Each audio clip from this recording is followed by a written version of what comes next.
Coming to you from the studios of AM 950 KETNF, the progressive voice of Minnesota, and airing on WCPT 820, Chicago's progressive talk where facts matter. Welcome back to The Gailey Show. I'm John Parker. It is 33 minutes after the hour. We are also streaming on our YouTube channel right now, and when we are not streaming, we have curated playlists of author interviews for you, Minneapolis mayoral candidates, so definitely check those out. Every single author interview we have ever done on The Gailey Show is there in a playlist for you so that you can find a queer book to read right away. We are continuing our author interviews today, which actually this one is going to be an audiobook. And here's a question for you, listeners and watchers, viewers on YouTube. Back in the 2000s, how did one figure out how to use gay men as lube for consumer culture? It's one of many provocative questions in Hologram Boyfriend, Sex, Love, and Overconnection, a new book, new as in just came out like this week, by Mike Albo. As a comedian and storyteller, Mike has performed across North America and Europe. He's written for numerous publications, including The New Yorker, GQ, Elle, many more. He's authored 3 novels. Hornito, considered one of the 50 best LGBT works of fiction by Flavor Wire, the cult classic The Underminer, the best friend who casually destroys your life, written with Virginia Heffernan, and Another Dimension of Us. His other works include The Junket and Spermhood, Diary of a Donor. He joins me now. Mike, welcome to The Gailey Show. Thank you. Thanks for having me. Okay, so one of my favorite, is it pieces, sections of the audiobook? How did one figure out how to use gay men as lube for consumer culture in the early 2000s? Well, let's just jump right in. Yeah, I mean, it almost seems like a long time ago, doesn't it? The 2000s were a time, in my opinion, when gay men were becoming marketable. They were losing the mantle of being these sort of AIDS-ridden, sickly, sad characters in culture, and they were becoming style experts, and people were learning how to wear their clothes through gay men having style. And it was this time from 2000 to 2010 when that all started happening. And so it's one of the many sort of more provocative things I talk about in Hologram Boyfriends. Yes. And you're also, as a performer, a similar time in the 90s, early 2000s, where as a performer, you, great sentence, you realized you had about 3 years to sell yourself as the spokesperson of Gen X. How did you go about doing that during this very specific time of queer history in the US that was very unique in all of the history of our country the past 250 years? Yeah, I have such nostalgia for the early 90s. Just because I was, in my 20s. So there's nostalgia for that, of course. But, when come to think of it, it was a time when there was a real unification with the LGBTQ people. I was writing for Out Magazine at the time, and it was a real joyous, men and women together kind of moment. Gotta say, the trans representation is not as robust as it is now. But you're in your 20s and you're like, God, I've got to make it. This is the only time I have 3 years and then I'm older than the hills. So I tried my best to, become Sarah McLachlan. It didn't work. I guess also where I'm headed with that, because there's a section called MikeAlbo.net. So tell us about MikeAlbo.net, because I was listening to it, I'm like, oh my God, yep, that was the internet. Yep. Yeah, well, MikeAlbo.com was my website at the time. Oh, my bad. And yes, .com. Yes. Net is the one that survives. .com is the one that's been pirated and is out there in the mysterious universe. Yeah, so MikeAlbo.com, I was trying to get my legs as a comedian, and this is also the time of blogs. This is, another thing that we kind of don't remember very much, but blogs were so important back in the 2000s, and so I was trying my best to become a blogger, although it didn't really quite get much attention. But that was sort of this interesting time before social media, when you were creating your own platforms and creating your own content and hoping people would see it, instead of going onto these platforms and trying to create a persona for social media. So there I was trying to do my best with MikeAlbo.com, and then I sort of didn't pay attention to the website for about 2 months, and then suddenly it was ripped out from under me because I forgot to reboot the domain name, and now it just floats there out in the internet. Oh my God. And when I was listening, I'm like, yeah, that the blogs. I mean, that was the whole Julie Julia, which was the film, but Yeah. was based off of Julie. What was her last name? But she was the one that did the blog of doing a Yes. recipe of Julia Child, one a day or one a week for a year, and got a whole book deal out of that. And then there was Yes. a movie. Yes. So there's that. Then you go and do a poetry degree. Yes. Very important. I was really financially minded, John. I really was, working hard on making money back in college. Well, this is where I empathize, because I was like, oh, so I did a theater degree, specifically an acting degree, and I accrued all of this debt. Yes. And then I decided, when I got all the way done with it, yeah, I don't really want to do this. But I ended up paying for it. And you had a line in your audiobook, you're like, my student loans are making more money than I'm making right now. And I Yes. thought, yes, that's a line for a generation. Yes, my shadow self makes more money than I do. There's some dark net version of myself that is just raking in the money, the negative money. Yes. I was entranced with poetry. I loved poetry as a child. I went to college and focused on poetry. I went to grad school for poetry. That's where my student loans happened. And John, I gotta say, even though us theater people or poetry people might regret it, at the same time, hey, listen, I have a voice, that I don't think I would have had if I had not done that. So I support anyone who wants to go into the lucrative field of poetry. It's important. Yeah. No, it is. I know. I agree. I wouldn't be able to do this show if I hadn't done all of that training like 20 odd years ago. We are here with Mike Albo, whose new audiobook, Hologram Boyfriends, came out just this week. Okay, so another section I enjoyed. Let's fast forward a little bit to 2009. You're working for a TV network, which I think I can guess who it is, but I don't know if we're allowed to say or not. Who wants to update their brand Bible to it's not mainstream until it's gay stream. Yes. What does that mean? I don't know. I was like, are you sure you want to do this? It sounds like water sports to me. Like, why do you want to use this as your slogan? And they're like, nope, this is our slogan. I was like, okay, gotta work with my client here. So I did my best to create a brand Bible where the slogan was, it's not mainstream until it's gay stream. But part of that I love about that section is that you have to craft the viewer, like the ideal viewer for this station. And so that's where Hunter comes into play. And I think Heather, was it Heather? Hunter and Heather, yes. Hunter and Heather. It's kind of a trip that you're in this very specific moment of gay history, and you're working with this particular network that's like, for the first time, you've got networks that are like, hey, let's go after the gays. Yeah. And now you're creating their ideal viewer. I mean, walk us through that process and what you discover. Right. Well, your listeners might know that, people in the commercial world have been creating personas and doing audience segmentation analysis like this for years. Mademoiselle magazine had Millie, the perfect reader for Mademoiselle magazine. Everyone does this when you're trying to create a product or, create a viewership, I suppose. And so this network was trying to find its perfect gay and its perfect audience that did not include lesbians. Lesbians, they felt, were watching the We channel or other channels and were getting their content from other places.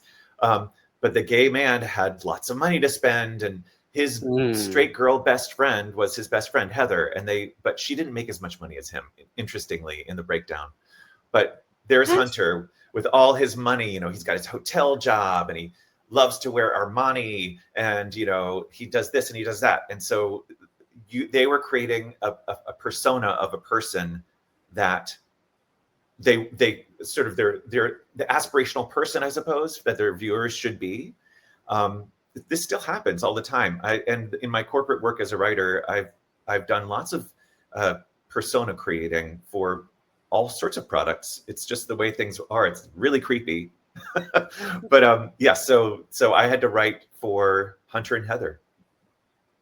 I just think it was, for me, it was very interesting because I was in my 20s in the aughts, and so it was a really wild to suddenly, because I in the 90s, it was basically you saw yourself on TV when someone was dying of AIDS, or they had been murdered, a la Matthew Shepard. And so here suddenly you have these stations, you've got Queer Eye, you've got these stations that are saying let's create content.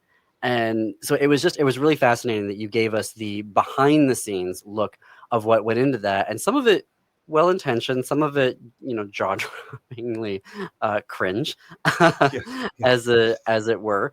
um Talk to us. So then there's the title of the book, Hologram Boyfriends, and there is a section about a hologram boyfriend. So unpack that particular. Is it? Am I saying that right? Is it sections? Is it chapters in an audiobook? What's Yeah, the right vernacular? songs. I don't know. It feels funny. It is an audiobook. It's an audiobook first, and it's written and read by me. And when I finished it, I was like, oh my God, this is like an album. This is like a concept album. It feels like a cohesive time of sort of an emotional outburst that I had. And I wrote it from like August to 2024 till December. A lot of stuff just came out of me. All these feelings I had about culture and about looking for love online. But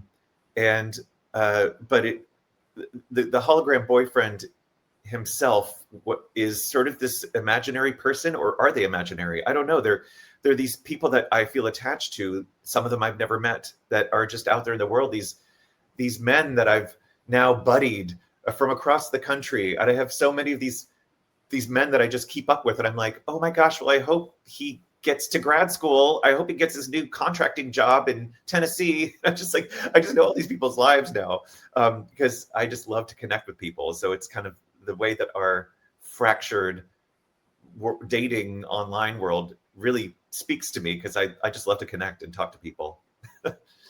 I giggled at Ryan O'Connell's blurb of your book. So folks who don't know, actor/producer of Netflix's special, described it as a historical document about what it means to live a life more URL than IRL. Historical document. Thoughts? I love Ryan. He's so sweet, and he and I met on Grindr. Gotta say, we've just become friends. He's so talented, and he's such a great person. And he and I both don't really hold back when it comes to depicting sex. I do hold back a little bit. I'm not like giving you the blow by blow, as it were, but I do believe it's important to talk about, especially for gay guys, desire, and where desire lives in our body, and how it's being used, and how it might be used as an energy for other people to make money off of it. So a lot about Hologram Boyfriends is about gay desire and where it lives inside me, and how it might be being exploited, I suppose. I have to fit in a break here. I have so many questions for you, and I've got about 90 seconds left. But we're gonna have more with Mike Albo, whose new book, audiobook, Hologram Boyfriends, came out just this week. Before we take this break, check out our GLAAD Media Award nominated podcast, This Queer Book Saved My Life. I interview LGBTQ guests from across the rainbow about the queer books that had a life-saving impact for them, which means finding the language to come out, finding a way to begin their gender affirmation, and in a couple cases, literally life-saving. Plus, we're able to bring the authors into the conversations as well and find out how and what it took to get that book into the world. This Queer Book Saved My Life is available everywhere you stream your podcast and at thisqueerbook.com. We are going to take that break. We're going to see you on the flip side of these messages from our sponsors and advertisers who make shows like this possible on AM 950 KTNF, the progressive voice of Minnesota, and WCPT 820, Chicago's Progressive Talk.